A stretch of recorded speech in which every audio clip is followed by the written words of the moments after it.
Perhaps the greatest expressionist painter who ever lived, Vincent van Gogh, portrayed the natural world by concentrating on color rather than form. Color, after all, was his means of expression. His career as an artist lasted just 10 short years, but in that time he created some of the most electrifying works of art, employing a fantastically dynamic color palette. I held back my laughs because I didn't want to appear rude, but I have to admit, it was funny. Her mom reacted as any mom would, a blend of anger and delight. She bent over, picked up the scoop, and placed it back on the comb with a giggle.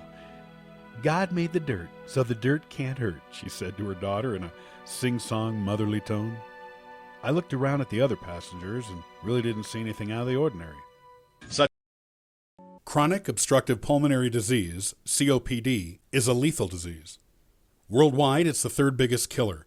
And with decreasing mortality due to heart attack and stroke, COPD, which is relentlessly increasing, may soon become the world's most lethal disease. The functional survival of critically ill and injured children is influenced by the provision of timely and appropriate pediatric emergency care. This care includes a broad spectrum of services, from early identification of problems through pre-hospital, hospital, and rehabilitative care.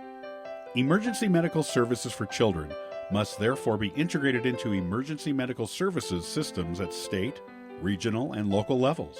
Mel Blanc was the voice for most of Warner Brothers cartoon characters, including such notables as Bugs Bunny, Porky Pig, Daffy Duck, Woody Woodpecker, and Yosemite Sam.